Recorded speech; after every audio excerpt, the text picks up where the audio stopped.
I recently played through all of the Gears of War games back to back to back. Well, mostly all of them. Look, I've never played Gears Tactics. It looks fine, but RTSs just aren't for me. I'm sorry. The main reason I played them all was basically I was getting myself up to speed before eday comes out. I was a big fan of the games years ago, I'd missed out on 4 and 5, and I was looking for something to play, so I thought it was the perfect time to catch up on the series. But it did get me thinking as I made my way through the games, did Gears of War actually get better over time? Now in this video I'm just going to be looking at the campaigns of the games. I've never really been a big multiplayer guy when it comes to Gears of War. I've tried it, I liked the bits, I kind of dabbled in it, but campaign was always my main focus. I've never really been into any third-person multiplayer game. I've always been much more of a COD fanboy, and there's no point doing a video on that because as we know, Call of Duty only got better as time went on.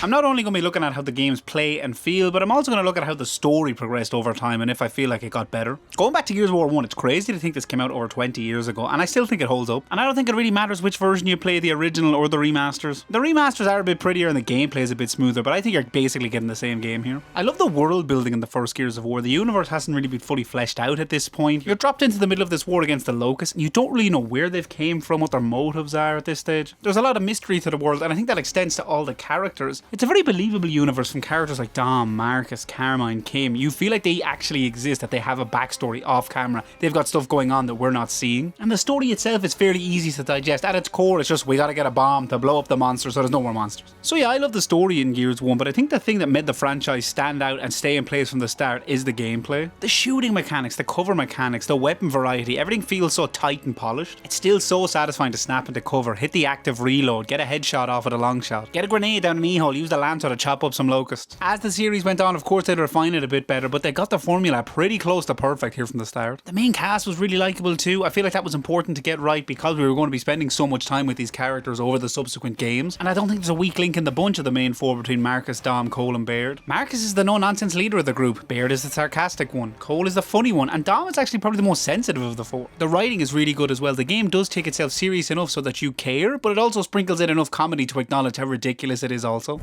Copy that. Typical. Don't give the smart guy a promotion. No, give it to a jackass instead.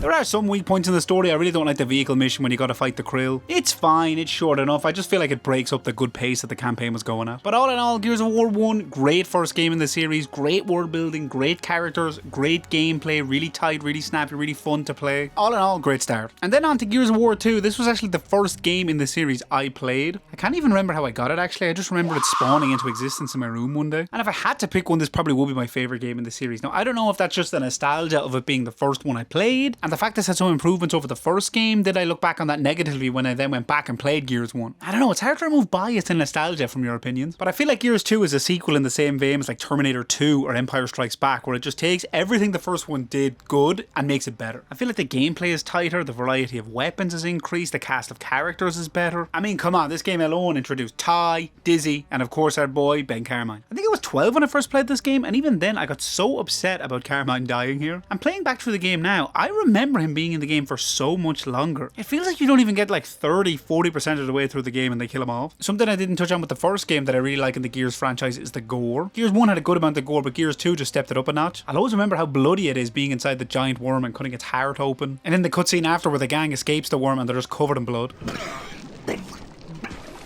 I'm coughing up blood that ain't mine.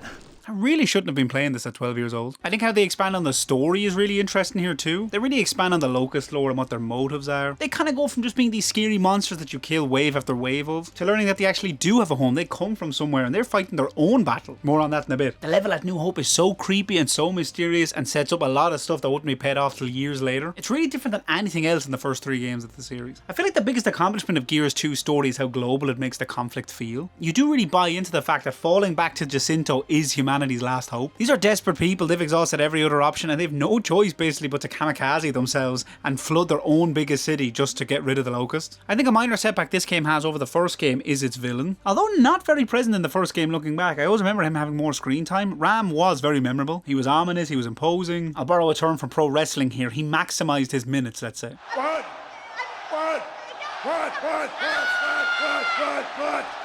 And then moving over to Gears 2, you could argue the main villain is Queen Mira, but Ram's equivalent is Scourge. And now he does some cool stuff. He's got a sick Darth Maul double-bladed chainsaw. But I don't know what it is. I just feel like he's a bit more of a wuss compared to Ram. Maybe it's because Ram was actually the final boss of the first game and Scourge isn't actually the final boss. Or maybe it's because he goes out like a chump. Like, you don't actually shoot him. You kill the beast he's riding on and then he just kind of falls off it and dies. Now that I mention it, we don't actually see him die. It just looks like he kind of gets winded. So, I don't know. Scourge return, anybody? Oh, look, I'm just being scatterbrain here. I'm all over the place with my points. But a weapon they introduced in this game is the mortar. And I've just always found this really fun. I love the sound it makes.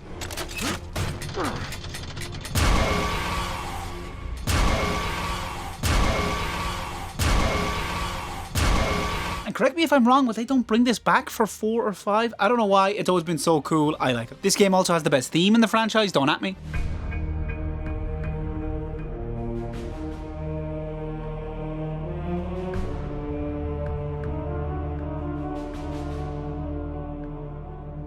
Probably some of the darkest moments in the franchise in this one too. When you go down into the Hollow, you kind of see the horrors of what the Locust is doing to people, how they torture Ty, what they've done to Dom's wife Maria, and of course that scene where Dom has to take out Maria. Again, as a 12-year-old, this was very emotional for me. But Dom, why do you gotta hit her with that bolt tack pistol? You could have, I don't know, anything else but the bolt tack. So yeah, Gears 2, my first game in the franchise, still holds up today. Great gameplay, great story developments, great addition to the lore. Now let's see if Gears of War 3 could stick the landing and complete the trilogy. Gears 3 was the first game in the series I was actually hyped for and could anticipate its release. As I said, Gears 2 just spawned into my life at one point. I then had to go back and play Gears 1 to fill in the gaps. But Gears 3 I was hyped, pre-ordered, I was there, opening night, extra vision, midnight release. The main plot of Gears 3 is basically that the Locusts have been fighting to come up to the surface because they want to leave their home, because their home has been taken over by another species that's called a lambent. Look, you don't need to worry about it. Basically the lambent, it's like an infectious disease that turns Locust evil and turns them on themselves. It makes them glowy and blow up. I remember at the time I didn't really like this direction, and going back and playing it now, I still don't like it. I love the premise of a three fronts war, humans versus locusts versus a third invading force against the locusts. But I don't know what it is. Every time I'm fighting the lambent, I just feel like I've spent the first 2 games fighting the locusts, and now you're introducing a third enemy.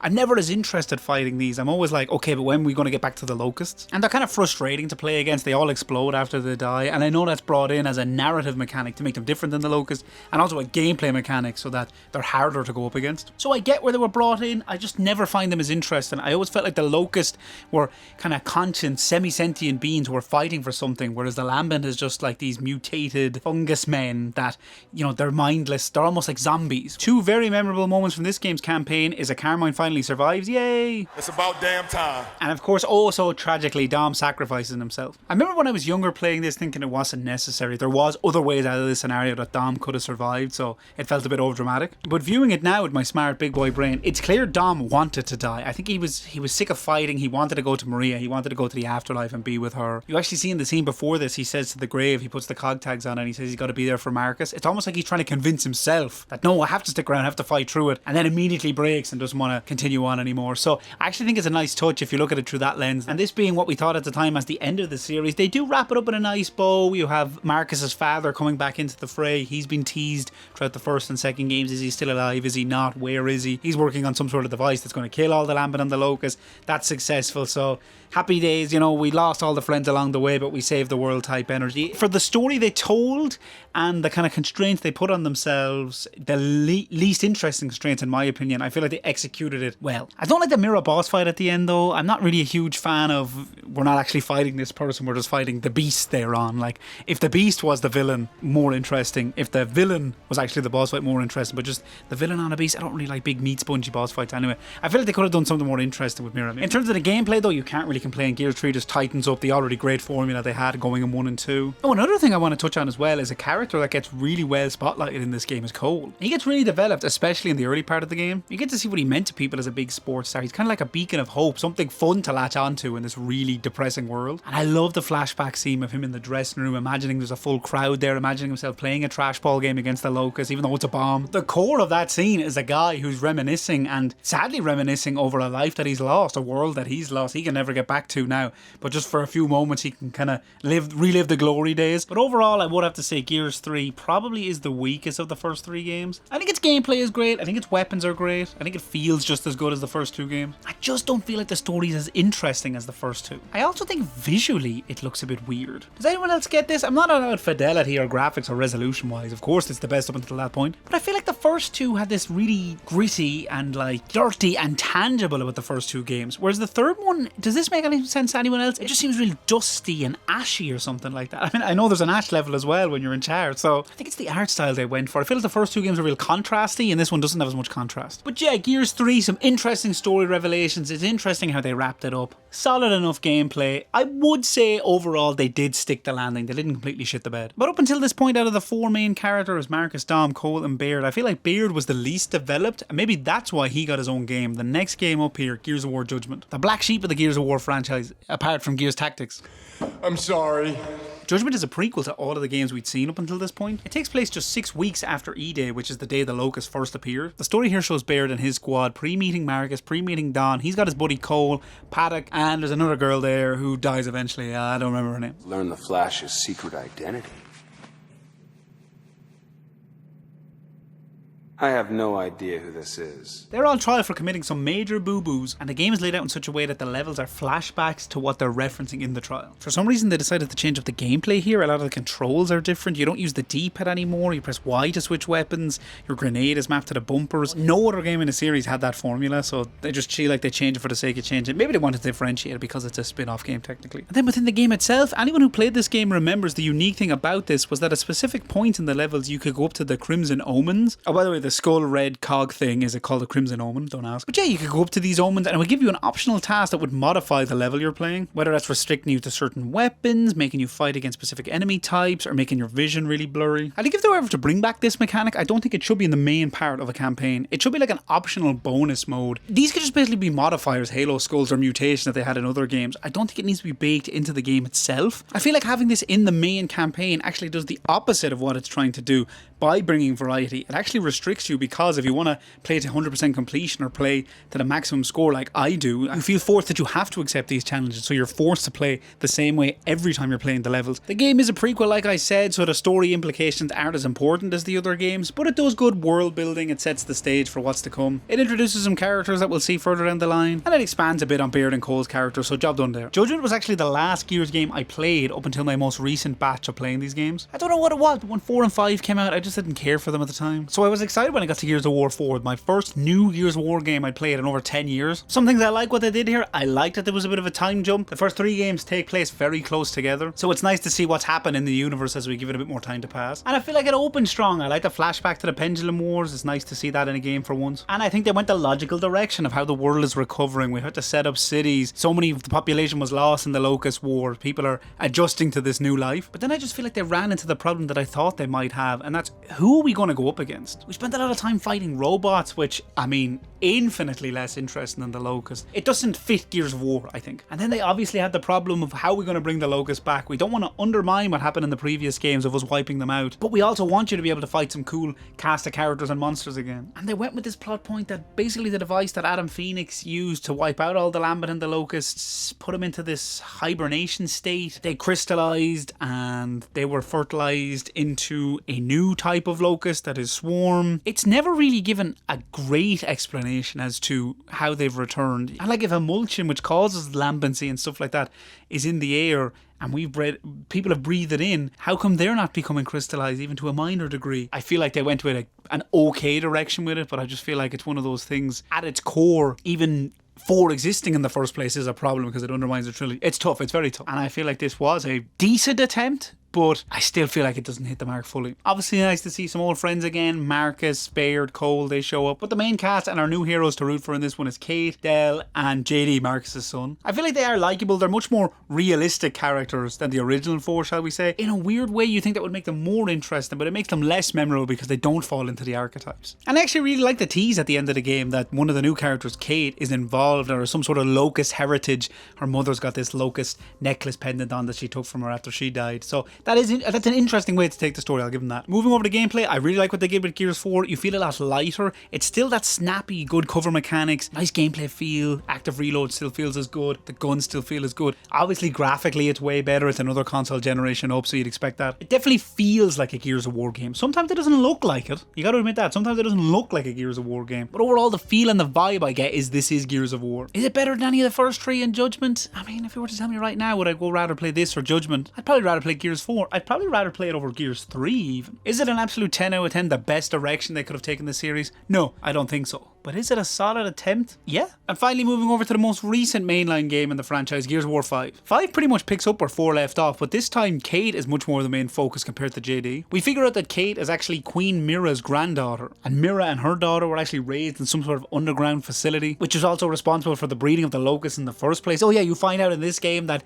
humans were responsible for locusts in the first place at all. They didn't initially come from underground. It was our fault. And the guy that was behind all that was actually the same one who was running the New Hope facility from Gears of War 2, if you remember. And there is a cool moment in the game where you go back to the same building and walk back through the same halls that Marcus and Dom did all those years ago. But yeah, humans are responsible for the locusts. The locusts are now the Swarm. The Swarm need a new queen. They wanted Kate's mother to be the queen, but she's dead now, or is she dead, or she's a vision. Bro, what are you talking about, man? But Kate and Del kill this matriarch creature, which cuts off Kate from the locust/swarm hive mind, so she can't be the queen anymore. And the Swarm are angry about that, so we gotta hammer it on them now. Oh yeah, and there's another Carmine in this that actually gets killed by the hammer it on. Come on, man. There is some interesting character development in this one. JD basically turns heel on you, shaves his head bald, becomes a bit of an asshole, but tries to redeem himself towards the end. There is this really annoying British character named Faz. They try to redeem him at the end by making him a bit more humorous and likeable, but he's really annoying, I find. Wanker! Wanker! I know. Wanker! Wanker! Yes, I know, yes. And this is the first game in the franchise to give you a multiple choice ending on the game. You can either pick JD to survive or Del. As of yet, we don't know which ending is canon, so we'll have to see. It happens way too late in the game to have any impact, so you're just basically choosing what cutscene you want the game to end with. I suppose the things I like story-wise is I like the dynamics between characters. I think the writing there is strong. The banter they have and the reasons specific characters have for either liking or not liking each other is well fleshed out. I like the whole plot of trying to get the Hammer of Dawn satellite. We need to give them the backup to give us the best chance against the Swarm. And I do like the mystery aspect of expanding on the New Hope facility, the experiments on the locusts, the experiments on humans. That's interesting. I'm just not too sure how I feel about locusts being kind of man-made inventions. I just think it makes the world feel a bit less interesting. I do like how there's a lot less robot combat in this one. You fight the Swarm a lot more than in 4. There's a little bit peppered in there, but not too much.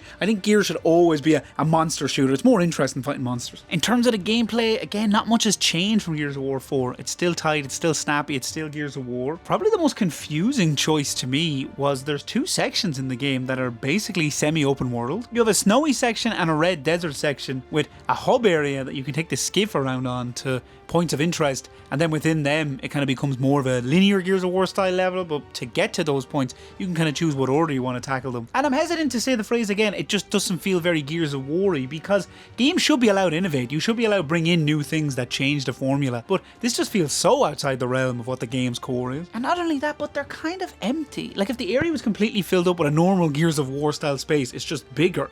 Maybe that would make sense. But unfortunately here it just feels like something they put in to artificially inflate the runtime. It reminds me of that one section in God of War Ragnarok where you're surprised with that mini open world area. But the difference there is that was really packed with stuff to do and see. And I also feel like it wasn't straying too far away from the style of the God of War games. Whereas this is like, here's 1 or 2 acts of a normal Gears of War style game. And now here's 1 or 2 acts of a completely different game, just with Gears of War characters. And then the last 2 acts were going back to a normal Gears of War game. I respect that they tried it. I respect that they went outside the comfort zone for what's acceptable in a Gears of War game. But I think they should scrap this formula going forward. Gears of War 4 is probably more faithful and more like an original Gears of War game, but I'd still probably prefer to play 5. I think 5 takes bigger swings with the gameplay and narrative choices. And yes, while they don't always land, I still find that more interesting than what 4 went for. You're better off taking a wild swing and missing than give me a watered down version, if that makes sense. So looking back on the franchise as a whole and addressing the question, did Gears of War get better? I think they did get worse.